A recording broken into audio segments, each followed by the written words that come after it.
ஓம் ஸ்ரீ ராகவேந்திர சுவாமிகள் திருவடியிலே சரணம். நவபிருந்தாவனத்தின் அந்த 9 மகான்களின் திருவடியிலே சரணம். வணக்கம். ஆர்கே டில்லிபாபு பேசுகின்றேன். உலகத் தமிழர்கள் அனைவருக்கும் நீங்கள் அளித்து வருகின்ற மகத்தான ஆதரவுக்கும் அன்புக்கும் மிக்க நன்றி. நாம் இன்று பார்க்க இருப்பது மே மாதத்தினுடைய பலன்களாகும். மீனராசிக்கு மே மாத பலன்களை பார்க்கலாம். அடுத்த மாதம் குரு பயிற்சி வர இருக்கிறது. அதற்குண்டான நல்ல பலன்கள் இந்த மாதமே உங்களுக்கு தெரிய ஆரம்பிக்கும் என்பதே உங்களுக்கு ஆறுதலான விஷயம். உங்கள் ராசியில் சனி செவ்வாய் இருக்கிறார். அந்த சனியுடன் செவ்வாய் சேர்ந்தது என்பது சிக்கல் தான். இருந்தாலும் 2-9 கூடிய செவ்வாய் 4ஆம் பார்வையாக 4இல் இருக்கக்கூடிய குரு பார்வை பார்ப்பதினால் தர்ம கர்ம அதியோகம் உங்களுக்கு ஏற்படுகிறது என்பது மிகப்பெரிய வரப்பிரசாதமாகும். அதனால் பலவிதமான நல்ல காரியங்கள் நடக்கும். ஜென்ம சனியாக இருந்தாலும் அந்த தர்ம கர்ம அதியோகம் இந்த மாதம் 11ஆம் தேதி வரை நிச்சயமாக உங்களுக்கு கை கொடுக்கும் எண்ணலாம். 11ஆம் தேதிக்கு பிறகு ராசியில் இருக்கக்கூடிய செவ்வாய் 2இலே ஆட்சி பெறுவார். ஆனாலும் அதன் பிறகு ஒரு சில விஷயங்கள் உங்களுக்கு மெதுவாக நடக்குமே தவிர மிக விரைவாக, அதாவது மே மாதம் 15-16 தேதி ஜூன் மாதம் 2ஆம் தேதி குரு பயிற்சி என்றாலே அதற்கு முன்னாலே குரு பகவான் கடகத்திற்கு வரக்கூடிய அமைப்பை உண்டான பலனை தருவார். மிக விரைவிலே குரு பயிற்சி ஆகி உங்களுடைய ராசியை பார்ப்பதினால் அதற்குண்டான முன்னோட்டமாக இந்த மாதம் பிற்பகுதியிலிருந்தே அதற்குண்டான நல்ல விஷயங்கள் உங்களுக்கு நடக்க ஆரம்பிக்கும் என்பது நீங்கள் நிச்சயமாக தைரியமாக எதிர்பார்க்கலாம். உங்களுடைய 2 கூடிய செவ்வாய் ஆரம்பத்தில் சனியுடன் சேர்ந்திருக்கிறார். 11ஆம் தேதி வரை நீங்கள் எதிலும் விழிப்பாக இருக்க வேண்டும். 2இலே 6 கூடிய சூரியன் உச்சமடைந்திருக்கின்றார். 4-7 கூடிய புதனாதித்ய யோகம் 2இலே இருக்கிறது. இருந்தாலும் 6 கூடிய 2இல் இருப்பதினால் எதிலும் நீங்கள் வாக்கு விஷயத்திலும் பண விஷயத்திலும் மிக மிக எச்சரிக்கையாக இருக்க வேண்டும். யாருக்கும் வாக்குறுதி கொடுக்கக்கூடாது. குடும்ப விஷயத்திலும் மிக மிக கவனமாக இருக்க வேண்டும் என்பது தெளிவு. 2ஆம் தேதிக்கு பிறகு ராசியில் இருக்கக்கூடிய செவ்வாய் 2இலே ஆட்சி பெறுவார். அப்போது நிலைமை சீராகும்.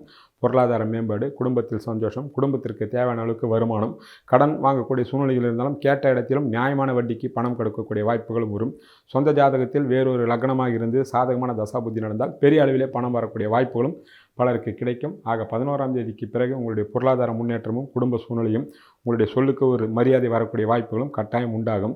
கடன்கள் இருந்தாலும் சரி, பெரிய அளவில் அதுக்கு பாதிப்பு இருக்காது. யாரும் பாதிக்காத அளவுக்கு உங்களுடைய வாழ்க்கை தரம் கட்டாயம் போகும் என்பதே 11ஆம் தேதிக்கு பிறகு 2ஆம் வீட்டின் மூலமாக நடக்கக்கூடிய அற்புதமான பலன்களாக நீங்கள் நம்பலாம். உங்களுடைய ராசிக்கு 3 கூடியவர் சுக்கிரன். அவர் ஆரம்பத்திலே 3இலே ஆட்சி பெற்று இருக்கின்றார். அவரை ராசியில் இருக்கக்கூடிய சனி பகவான் 3ஆம் பார்வையாக பார்ப்பதினால் இளைய சகோதரர்கள் மூலமாக குறிப்பாக 11ஆம் தேதி வரை ஏதாவது ஒரு வகையில் சிக்கல் வரும். காரணம், சனியினுடைய சம்பந்தம் 3ஆம் வீட்டுக்கும் 3இல் இருக்கக்கூடிய சுக்கிரனுக்கும் கிடைப்பதால் சகோதரக்காரன் செவ்வாயும் சனி சம்பந்தம் பெற்றிருப்பதனால் இளையவரிடத்திலும் நீங்கள் ஜாக்கிரதையாக இருக்க வேண்டும். நண்பரிடத்திலும் ஜாக்கிரதையாக இருக்க வேண்டும். 11ஆம் தேதிக்கு பிறகு செவ்வாய் மாறிய பிறகும் 14ஆம் தேதிக்கு பிறகு 3இல் இருக்கக்கூடிய செவ்வாய் சுக்கிரன் 4இலே வந்து விடுவார். 2இல் இருக்கக்கூடிய புதன் 3இலே வந்து விடுவார். அப்போது 3ம் 4ம் பரிவர்த்தனை ஆகிவிடும். ஆக மாத பிற்பகுதியில் உங்கள் தைரியம், வீரியம், இளைய சகோதரன் மூலமாக இருக்கின்ற அன்பு, அரவணைப்பு, அவருடைய ஆதரவு, நண்பர்கள் மூலம் உண்டான ஆதரவு, வெளிதூர பயணங்கள், எடுக்கின்ற முயற்சிகள் வெற்றி என்று பலவிதமான நன்மைகள் மாத பிற்பகுதியில் நடக்கும். ஆக மாத முற்பகுதியில் எதிலும் நீங்கள் விழிப்பாக இருக்க வேண்டும். சகோதர வகையிலும் சரி, நட்பு வகையிலும் சரி, வெளி வட்டாரத்திலும் சரி, எதிலும் நீங்கள் கவனமாக இருக்க வேண்டும். பயணங்கள் உட்பட மாத பிற்பகுதியில் அப்படியே வெற்றிக்குண்டான வழியில் உங்களுடைய வாழ்க்கை செல்லும். உங்களுடைய ராசிக்கு 4 கூடியவர் புதன். அவர் ஆரம்பத்தில் 2இலே 14ஆம் தேதிக்கு பிறகு 3இலே மாறுவார். 3ம் 4ம் பரிவர்த்தனை. அது நல்ல பரிவர்த்தனை எடுத்துக்கொள்ளலாம். ஆரம்பத்திலே 4இல் இருக்கக்கூடிய குருவுக்கு செவ்வாய் பார்வை கிடைப்பதனால் ஆக மாதம் முழுமையாகவே 4ஆம் வீட்டின் மூலமாக ஒரு சில நன்மைகள் ஏற்படும். ஆரம்பத்திலே 4 கூடியவர் 6 கூடிய சூரியனுடன் இருப்பதினால் உடல் ஆரோக்கியத்தில் சற்று கூடுதலான கவனம் தேவை. இளையவர்களாக இருந்தால் பிரச்சனை இல்லை. உங்களுடைய தாய்மார்களுக்கும் தந்தையாருக்கும் தாயாருக்கும், தாயார் என்று சொல்வது 4ஆம் வீட்டு அதிபதியான புதன் என்று சொன்னேன். ஆனால் சூரியன் பிதற்காரகன் தந்தையை குறிப்பார் என்பதனால் தாய் தந்தை இருவருக்கும் உடல் நலத்தில் சற்று கூடுதலான கவனம் தேவை. இல்லையென்றால் அவர்கள் மூலமாக வருத்தங்களோ அல்லது வைத்திய செலவுகளோ வரலாம் என்பது கணக்கு. ஆனால் மாத பிற்பகுதியில் 4ஆம் வீட்டின் மூலமாக பலவிதமான நன்மைகள் ஏற்படும். குறிப்பாக இந்த மாதம் மே மாதத்திற்கு குடியிருப்பு மாற்றங்களோ அலுவல மாற்றங்களோ ஏற்படலாம். ஒரு சிலருக்கு சொந்தமாக வீடு அல்லது வாகனங்கள் வாங்கக்கூடிய வாய்ப்புகளும் அதன் மூலமாக கடன் வாங்கக்கூடிய வாய்ப்புகளும் உண்டாகலாம். அது அத்தனையும் சுப கடன்களாக நீங்கள் எடுத்துக்கொள்ளலாம். உங்களுடைய ராசிக்கு 5 கூடியவர் சந்திரன். 16ஆம் தேதிக்கு பிறகு செவ்வாய் 5ஆம் வீட்டை பார்ப்பார். ஆரம்பத்திலே தர்ம கர்ம யோகம், மிக விரைவிலே 5இலே குரு வர இருக்கிறார். அதற்குண்டான முன்னேற்றமாக இந்த மாதமே 5ஆம் வீட்டின் மூலமாக ஒரு சில நன்மைகள் ஏற்படும். குறிப்பாக பிள்ளைகள் வகையில் நன்மைகளும் ஏற்றங்களும் முன்னேற்றங்களும் உண்டாகும். பிள்ளைகள் வகையில் கடன்கள் கட்டாயம் ஏற்படும். அது அத்தனையும் நீங்கள் சுப கடன்களாக எடுத்துக்கொள்ளலாம். பிள்ளைகள் எதிர்காலத்தின் நன்மைக்காக வரக்கூடிய கடன்களாகவே அது அமையும். உங்களுடைய ராசிக்கு 6 கூடியவர் சூரியன். அவர் 2இலே உச்சமடைந்திருக்கின்றார். 6இலே ராகுக்கு அது சம்பந்தம். 2ஆம் வீட்டு அதிபதி 6லே மறைந்தால் உங்கள் பணம் அடுத்த வருடத்தில் சென்றுவிடும். அதே வேளையில் 6ஆம் வீட்டு அதிபதி 2ல் இருந்தால் அடுத்தவர்களுடைய பணம் உங்களிடத்தில் இருக்கும். ஏதோ ஒரு காரணத்துக்காக மற்றவர்கள் உங்களுடைய பணம் இருக்கும், அல்லது வட்டி இல்லாத கூட யாராவது உங்களிடத்தில் கடன் கொடுக்கக்கூடிய அமைப்புகளோ, இந்த பணத்தை வைத்துக் கொள்ளுங்கள் என்ற அமைப்புகளோ தரலாம், அல்லது நகைகளை கூட தரலாம். இந்த நகை வைத்துக்கொள், நான் வெளிநாடுகளுக்கு செல்கிறேன், வந்து வாங்கிக் கொள்கிறேன் என்று சொல்லக்கூடிய வாய்ப்புகளும் உண்டாகலாம். அதுதான் 6 கூட 2லே இருக்கக்கூடிய பலன். இது விபரீத ராஜ்யம் என்று சொல்வார்கள். இப்படி ஒரு அமைப்பு உங்கள் சொந்த ஜாதகத்திலிருந்து அதுக்குண்டான தசாபுத்தி நடந்தால் அடுத்த ஒரு பணமும் பல பேர் பினாமியாக இருக்கின்றார்கள். அப்படிப்பட்ட ஜாதகரெல்லாம் இப்படிப்பட்ட அமைப்பு தான் இருக்கும் என்பது நீங்கள் நினைவில் கொள்க. அதே வேளையில் 6ஆம் வீட்டு அதிபதி 2ல் இருப்பதனால் வாக்கு விஷயத்தில் கவனமாக இருக்க வேண்டும். வாக்குறுதியை கொடுத்துவிடக்கூடாது, மாட்டிக்கொள்வீர்கள், ஜாக்கிரதை. உங்களுடைய ராசிக்கு 7 கூடியவர் புதன். 7ஆம் வீட்டை ஆரம்பத்திலே சனி செவ்வாய் பார்க்கிறார், சுக்கிரனையும் சனி பார்க்கிறார். அதனால் கணவன் மனைவிடத்தில் விட்டு கொடுத்து செல்ல வேண்டும். இல்லையென்றால் பிரச்சனை, பிரிவினை, தேவையில்லாமல் யூகாவால் சங்கடங்கள் வரும் என்பதை கவனத்தில் கொள்ள வேண்டும். மாத பிற்பகுதியில் அவர் 3க்கு வருவார். தான் வீட்டிற்கு 9, 10 கூடியவர்களான சுக்கிரனும் புதனும் பரிவர்த்தனையாவதால் மாத பிற்பகுதியில் கணவன் மனைவி விஷயத்தில் ஒற்றுமை மேலோங்கும், எந்த விதமான பிரச்சனையும் இருக்காது. ஆனால் ஆரம்பத்தில் எல்லா விதமான சங்கடங்களும் வருவதற்கு வாய்ப்புகள் உள்ளது, அல்லது வைத்திய செலவுகளும் வரலாம் என்பதை கவனத்தில் கொள்க. நிதானமாகவும் அன்பாகவும் நடந்து கொள்ள வேண்டும். மாத பிற்பகுதியில் நிலைமை மாறி ஒருவரை ஒருவர் புரிந்து கொள்ளலாம். மாத பிற்பகுதியில் திருமண முயற்சிகளும் இளைஞர்களுக்கும் இளம்பெண்களுக்கும் வெற்றியை தரக்கூடிய அமைப்பாகவும் அமையும். ராசிக்கு 8 கூடியவர் சுக்கிரன். அவர் ஆரம்பத்திலே 3லும் பிறகு அவர் 4லே வருவார். 8ஆம் வீட்டை குரு பார்ப்பார். 8ஆம் வீட்டு அதிபதிக்கும் குரு சம்பந்தம் இருப்பதினால் 8ஆம் வீட்டின் மூலமாக ஏற்படக்கூடிய வம்பு வழக்கு, அசிங்கம், அவமானங்கள் நிச்சயமாக உங்களை பாதிக்காது என்று சொல்லலாம். இருந்தாலும் தந்தை வகையிலும் தந்தை ஒருவரிடத்திலும் யோகமான தசாபுத்தி நடந்தால் சுபவிரயங்களும், இல்லையென்றால் வீண் விரிய செலவுகளும் அல்லது வைத்திய செலவுகளும் வருவதற்கு வாய்ப்புகள் உள்ளது என்பது தெளிவாகும். உங்களுடைய ராசிக்கு 9 கூடியவர் செவ்வாய். ஆரம்பத்திலே சுக்கிரன் பார்க்கிறார். அவர் 3, 8 கூடியவர் பார்ப்பதினாலும், அதே வேளையில் 9 கூடியவர் ஆரம்பத்திலே உங்களுடைய ராசியில் இருக்கின்றார். 11ஆம் தேதிக்கு பிறகு அவர் 2லே ஆட்சி பெறுவார்.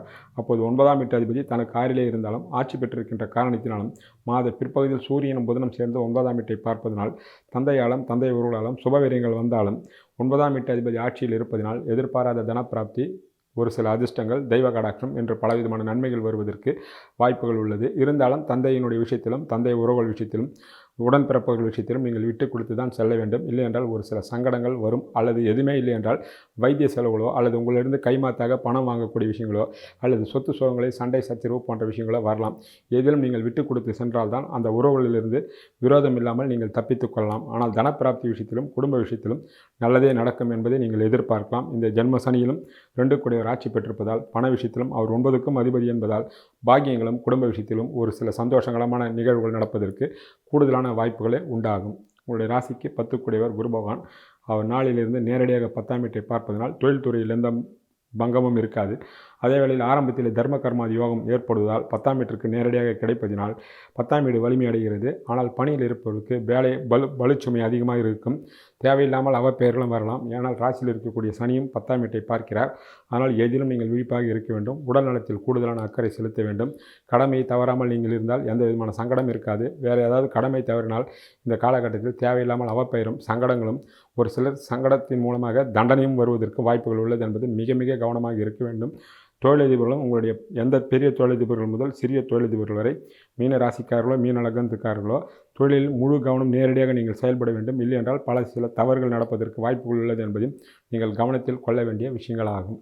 உங்களுடைய ராசிக்கு 11 கூடிய சனி பகவான். அவர் உங்களுடைய ராசியிலே இருப்பதினால் மூத்த சகோதர வகையில் விட்டு கொடுத்து செல்ல வேண்டும். இல்லை என்றால் சங்கடம். பயணங்களையும் தேவையில்லாத பயணங்களை நீங்கள் தவிர்ப்பது நல்லது. இல்லை என்றால் அந்த பயணங்கள் மூலமாக உங்கள் நேரமும் பணமும் விரயமாகும். புதிய முயற்சிகளையும் நீங்கள் தள்ளி போடுவது நல்லது என்பதை கவனத்தில் கொள்ள வேண்டும். ராசிக்கு 12 கூடியவர் சனி. அவர் ராசியில் இருப்பதினாலும் 12லே ராகும் குரு பார்வை இருப்பதினால் ஒரு சிலருக்கு ஆன்மீக சுற்றுலா பயணங்கள் இந்த மாதம் வருவதற்கு வாய்ப்புகளும், ஆகக்கூடிய செலவுகளும் ஆன்மீக சம்பந்தமான செலவுகளே ஆவதற்கும் வாய்ப்புகள் கூடுதலாக உள்ளது. ஆக எது எப்படியே இருந்தாலும் அடுத்த மாதம் வரக்கூடிய குரு பயிற்சியின் மூலமாக இந்த மாதமே அதற்குண்டான நல்ல ஒளி மீன ராசிக்காரர்களுக்கு தெரியும் என்பதே ஆறுதலான சந்தோஷமான விஷயமாக அமைகின்றது. இந்த மாதத்திற்குண்டான தெய்வ வழிபாட்டினை பார்ப்போம். முருகப்பெருமானையும் லட்சுமி நரசிம்மரையும் வணங்கினால் கைமேல் பலன் உண்டு. முடிந்தவர்கள் கந்தசஷ்டி கவசத்தையும் பாராயணம் செய்யலாம். அருகாமையிலுள்ள முருகப்பெருமான் கோயிலுக்கு சென்று நெய் தீபம் ஏற்றி வரலாம். அருகாமையிலுள்ள லட்சுமி நரசிம்மர் கோயிலுக்கு சென்று நெய் தீபம் ஏற்றி வரலாம். சுந்தரகாண்டத்தை படிப்பதனால் கைமேல் பலன்கள் உண்டாகும். வெளிநாட்டில் உள்ள தமிழர்களும் இதே தெய்வ வழிபாட்டினை பயன்படுத்தி கொள்ளலாம். நீங்கள் குரு பயிற்சி பலனை நாங்கள் விட்டிருக்கின்றோம். பார்க்காத நண்பர்கள் குரு பயிற்சி பலனை பார்த்து பயனடையுங்கள். உங்கள் நண்பர்களுக்கும் ஷேர் செய்யலாம். சப்ஸ்கிரைப் செய்யாத நண்பர்கள் சப்ஸ்கிரைப் செய்து கொள்ளலாம். நன்றி, வணக்கம்.